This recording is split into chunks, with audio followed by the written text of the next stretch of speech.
మీరు చేసిన సమీక్షలో కూడా చిరంజీవితో పోతే బాగుండేది అనే అభిప్రాయానికి వచ్చారు కదా. కమ్యూనిస్టులు ఎప్పుడు ముందు తప్పటడుగు చేశారు, తర్వాత లేదు మేము అట్లా అనలేదు. నువ్వు చెప్తే అట్లా ఇది ఆస్కవితం చెప్తాడు ఈయన. మేము ఎప్పుడు సమీక్షలో చిరంజీవితో పోతే బాగుంది అనలేదు. విభేదం వచ్చిందా లేదా ఆ విషయంలో? నీకు ఫ్రెండ్స్ చాలా మంది ఉన్నారు. పివి రాఘవులకి నారాయణకు మధ్య ఆ విషయంలో వివాదం జరిగిందా లేదా?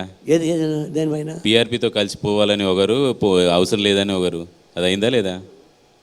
ఎన్నికల తర్వాత అరే ఆ నిర్ణయం తప్పు తీసుకున్నామని అనుకున్నారా లేదా? మేము అనుకోలేదు, సిపిఎం అనుకునేది నాకు తెలియదు. మేము మాత్రం తీసుకున్న ఒప్పందాన్ని సరే ఫెయిల్ అయినా సక్సెస్ అయినా మాది ఒప్పుకున్నాము.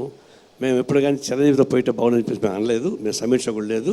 నీకు మా దగ్గర ఫ్రెండ్స్ చాలామంది ఉన్నారు కాబట్టి ఎవరు చెప్పుండొచ్చు అని తప్ప maybe that's individual opinion, is not a party opinion. Sir, ఉమ్మడి రాష్ట్రంలో బలంగా ఉన్న కమ్యూనిస్టులు రాష్ట్ర విభజన తర్వాత చెట్టుకొకరు పుట్టకొకరుగా అయిపోయారు. ప్రస్తుతం పోరాట స్ఫూర్తి అనేది కమ్యూనిస్టులో కనిపించట్లేదు.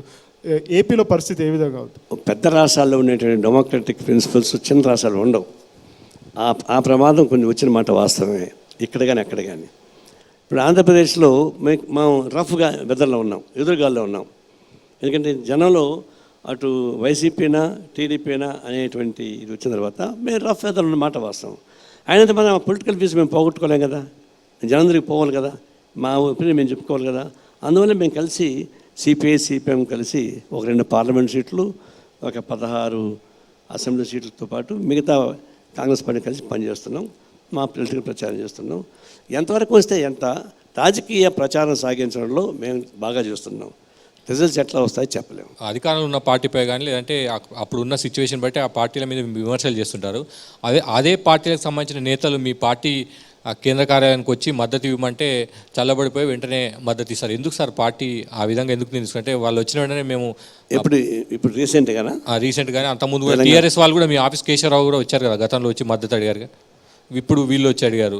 అంతకుముందేమో మీరు తీవ్ర స్థాయిలో విమర్శిస్తుంటారు, వాళ్ళు అట్లా వాళ్ళు ఇట్లా వీళ్ళను అది చేయాలంటారు. వాళ్ళు వచ్చి మీ ఆఫీస్కి వచ్చే వరకు వాళ్ళ ఆఫీస్కి వచ్చేంత మాత్రమే మేము పొంగిపోవడం కాదు.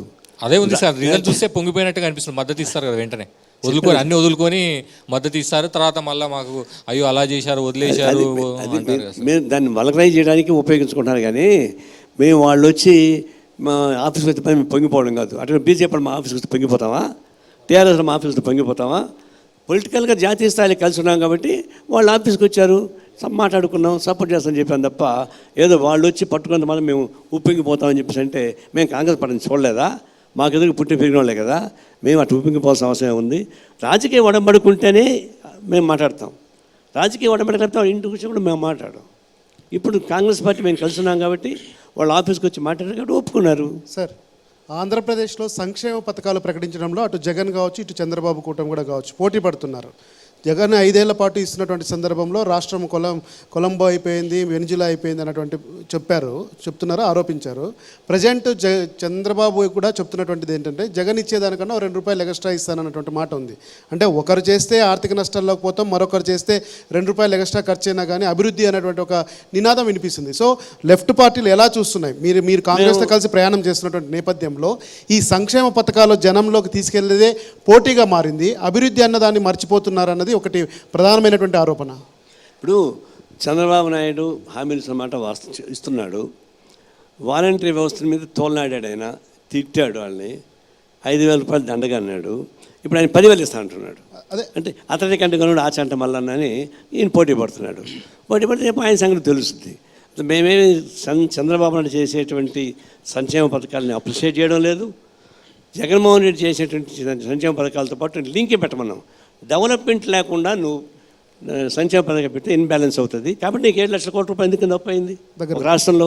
కాబట్టి ఆర్థిక బ్యాలెన్స్ ఉండాలి, నీకు ఆదాయం ఉండాలి, డెవలప్మెంట్ కావాలి, దాంతో సంక్షేమ పథకాలు ఉండాలని చెప్పేసి మేము కోరుకుంటున్నాం.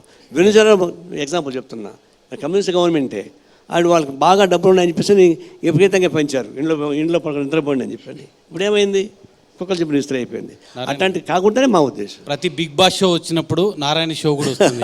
బిగ్ బాస్ షోని బద్దలు కొడతాం, బిగ్ బాస్ షోను ధ్వంసం చేస్తామని ప్రతి షో సందర్భంగా మీరు వివాదాస్పద వ్యాఖ్యలు చేస్తుంటారు. ఆ తర్వాత బద్దలు కొట్టింది లేదు, ఆ షో ఆగిపోయింది లేదు.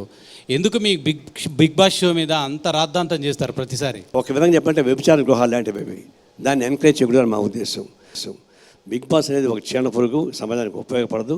అది వెస్ట్రన్ కంట్రీలో ఉపయోగపడుతుంది తప్ప మన భారతదేశానికి ఉపయోగపడదు. అసలు ఫ్యామిలీ రిలేషన్ గురించి వాళ్ళు నేను చెప్పడానికి మన భారతదేశంలో ఫ్యామిలీ రిలేషన్ మించి అయితే దేశాలు దాన్ని ఒక అందువల్ల entertainment show లాగా ఎందుకు ఇది ఒక చూడట్లేదు? సాంఘిక పీడంతో కూడుకునేటువంటి పద్ధతి. ఇది సిగ్నల్స్ యూత్ నుంచి చెడగొట్టడానికి ఉపయోగపడుతుంది. మోరల్స్ చెడిపోతాయి, నైతికత మొత్తం పోతుంది. కాబట్టి నేను వ్యతిరేకించాను.